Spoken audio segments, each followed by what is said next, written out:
Se révolter, toute la profession est gréviste, le larynge au droit élevé, le larynge au droit élevé. Entendez-vous dans tous les blocs rugir cette énorme colère? Elle monte jusqu'au ministère qui nous vit un diplôme en plastoc. On veut être entendu, Bachelot et les élus. Pourquoi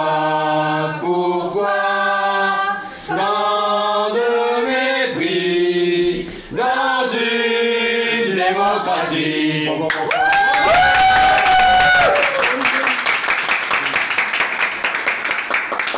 Sophie Comé, je suis infirmière anesthésiste à Rangueil, à l'hôpital Rangueil. D'accord, peux-tu nous expliquer un petit peu pourquoi vous êtes là? Alors on est là parce que c'est pas compliqué, on veut une revalorisation statutaire et salariale de nos 5 ans d'études. Voilà, il faut savoir que pour faire l'infirmière anesthésiste, c'est 3 ans d'études d'infirmière. Ensuite, il faut qu'on travaille au minimum 2 ans, c'est vraiment un minimum dans les services de haute technicité. Ensuite, on passe un concours qui est assez compliqué, il n'y a que 20 postes par an sur la région. Et ensuite, on fait 2 ans d'études supplémentaires sur l'anesthésie et la réanimation. Donc on a un bac plus 5 qui à l'heure actuelle est reconnu bac plus 3. C'est pas compliqué, on veut un rééquilibre de ça, on veut un salaire à la hauteur de nos responsabilités aussi au quotidien dans les blocs opératoires. D'accord, il y a la pénibilité aussi, la réforme de la pénibilité qui touche tous les hospitaliers. On est considéré maintenant comme un métier sédentaire, c'est-à-dire tranquille derrière un bureau, sans week-end, sans jour férié, sans nuit. Bon voilà, c'est pas vraiment notre quotidien. On est là 24 heures sur 24 pour les patients. Et voilà. Très bien. Donc salut Yvan, donc on est devant le siège de l'UMP là. Pourquoi vous êtes devant le siège de l'UMP? Eh bien l'UMP c'est une action surtout symbolique, il n'y a pas la majorité de tous les amis en grève toulousain, on est à une trentaine. Madame Bachelot qui entre guillemets s'occupe de l'autre dossier fait partie de ce parti politique, donc on avait pour obligation de rendre hommage à ce parti au niveau local. Voilà. Certes il n'y a pas de représentants élus sur Toulouse, fort heureusement, et on a voulu faire remonter donc, nos informations, nos revendications à certains délégués qui tardent d'ailleurs à nous recevoir, en vue de les montrer à Madame Bachelot pour appuyer un petit peu nos revendications, notre dossier qui reste en stand-by depuis environ 2 mois.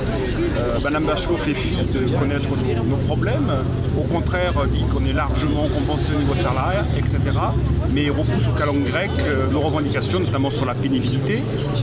Un infirmier ou un infirmier spécialisé n'est plus un travailleur pur et dur. Voilà, il peut très bien largement travailler jusqu'à 60 ans, voire plus. Donc nous, on dit stop là-dessus. On veut être reconnu à juste titre, autant physiquement que psychologiquement. Et à juste titre aussi reconnaître notre niveau d'études. Infirmier anesthésiste et 3 ans d'infirmier, plus après sur admission par concours, une école qui dure 24 mois, donc bac plus 5. Donc avec la nouvelle réforme universitaire européenne des universités, donc on réclame un bac plus 5 master. Voilà. Et forcément, une grille salariale qui va. Madame Bachelot nous propose une grille de revalorisation qui est, on propose quelques miettes données à nos chiens. Le problème, c'est qu'on a une profession assez vindicative, qui n'a pas de mal à se regrouper. Par exemple, au niveau national, on n'est plus de 80% de grévistes depuis le 4 mai. On repousse ce mouvement, on le continue jusqu'au 20 mai minimum, avec autant d'engouement. Les blocs opératoires fonctionnent selon strict minimum. Des médecins commencent à annuler des opérations, à fermer des blocs opératoires. Donc je pense que rapidement, il va y avoir des répercussions au niveau de l'entrée d'argent des hôpitaux publics, parce que vous savez très bien que maintenant les hôpitaux gagnent de l'argent en fonction de ce qu'ils ramènent, dans le principe de fonctionnement d'une entreprise. Donc comme le nerf de la guerre et qu'un gouvernement comme le nôtre n'écoute que le côté pécunier, on joue là-dessus. Et ma foi, ça commence à porter ses fruits, sachant que nos pairs, médecins anesthésistes, nous soutiennent aussi entièrement. Ce qui est plus grave et ce qu'il faut rappeler, c'est qu'à moyen terme, étant donné que notre profession est mise à mal, il n'y aura plus de vocation à faire ce métier-là et on remettra en cause la sécurité de la population au sein des blocs.